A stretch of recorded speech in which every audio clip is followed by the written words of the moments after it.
ദേശീയപാതയിലെ നൊട്ടമലയിൽ 2 സ്ഥലങ്ങളിലായി 3 അപകടങ്ങൾ നടന്നു. അപകടത്തിൽ പരിക്ക് പറ്റിയവരെ വിവിധ ആശുപത്രികളിൽ പ്രവേശിപ്പിച്ചു. ദേശീയപാതയിൽ നൊട്ടമലയിൽ 2 സ്ഥലങ്ങളിലായി 3 അപകടങ്ങൾ നടന്നു. വാഹനത്തിലുണ്ടായിരുന്നവരെ പരിക്കുകളോടെ വിവിധ ആശുപത്രികളിൽ പ്രവേശിപ്പിച്ചു. മണ്ണാർക്കാട് ഭാഗത്തുനിന്നും തേങ്ങാലോഡുമായി തമിഴ്നാട്ടിലേക്ക് പോകുകയായിരുന്ന ലോറി നൊട്ടമല പഴയ മാർക്കറ്റ് വളവിലാണ് മറിഞ്ഞത്. രണ്ടാമത്തെ അപകടം വിയക്കുറിശ്ശിയിലാണ് നടന്നത്. രാവിലെ 6:30 മണിക്ക് മണ്ണാർക്കാട് ഭാഗത്തുനിന്നും വരികയായിരുന്ന ലോറിയും തമിഴ്നാട്ടിൽ നിന്നും പച്ചക്കറിയുമായി വരുന്ന ലോറിയുമായിട്ടാണ് കൂട്ടിയിടിച്ചുള്ള അപകടം ഉണ്ടായത്. ഈ അപകടം നോക്കി നിൽക്കുകയായിരുന്നു ബൈക്ക് യാത്രക്കാരന്റെ പുറകിൽ മറ്റൊരു വാഹനം വന്ന് ഇടിച്ചിട്ടുള്ള മൂന്നാമത്തെ അപകടവും നടന്നത്. ബൈക്ക് യാത്രക്കാരനെ പിന്നീട് പരിക്കുകളോടെ ആശുപത്രിയിൽ പ്രവേശിപ്പിച്ചു.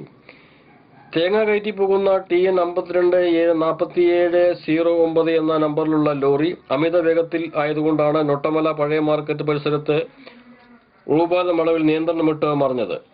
റോഡിന്റെ ഇടതുവശത്തേക്ക് മറിഞ്ഞ ലോറിയുടെ വലതുവശം തകർന്ന നിലയിലാണ് കാണപ്പെടുന്നത്.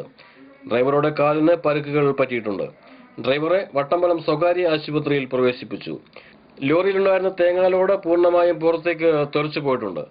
രാവിലെ 6:30 മണിയോടെയാണ് വിയക്കുറിശ്ശിയിൽ മണ്ണാർക്കാട് ഭാഗത്തുനിന്ന് പോവുകയായിരുന്ന TN 41 AJ 7747 എന്ന തമിഴ്നാട് രജിസ്ട്രേഷനുള്ള ലോറി മറ്റൊരു വാഹനത്തിനെ മറികടക്കാൻ ശ്രമിക്കുന്നതിനിടയിൽ തമിഴ്നാട്ടിൽ നിന്നും പച്ചക്കറിയുമായി വരികയായിരുന്ന TN 36 82 58 എന്ന നമ്പറിലുള്ള ലോറിയുമായി കൂട്ടിയിടിച്ചത്. ഇടിയിൽ ലോറി ഡ്രൈവറെ പരിക്കുകളോടെ മണ്ണാർക്കാട് ആശുപത്രിയിൽ പ്രവേശിപ്പിച്ചിട്ടുണ്ട്. വിയക്കുറിശ്ശിയിലുണ്ടായ മൂന്നാമത്തെ അപകടത്തിലെ ബൈക്ക് യാത്രക്കാരനെ അപകടം നോക്കിക്കാണുന്നതിനിടയിലാണ് പുറകെ വന്ന പിക്കപ്പ് വാൻ ബൈക്കിന്റെ പുറകിലിടിച്ച് ബൈക്കിലുണ്ടായിരുന്ന ആൾ തെറിച്ച് വീഴുകയാണ് ഉണ്ടായത്. തെറിച്ച് വീണ ആളെ ഉടൻ തന്നെ ഹൈവേ പോലീസ് സ്ഥലത്തെത്തി ആശുപത്രിയിൽ എത്തിച്ചു. മണിക്കൂറുകളോളമാണ് ഹൈവേയിൽ ഗതാഗതം തടസ്സപ്പെട്ടത്.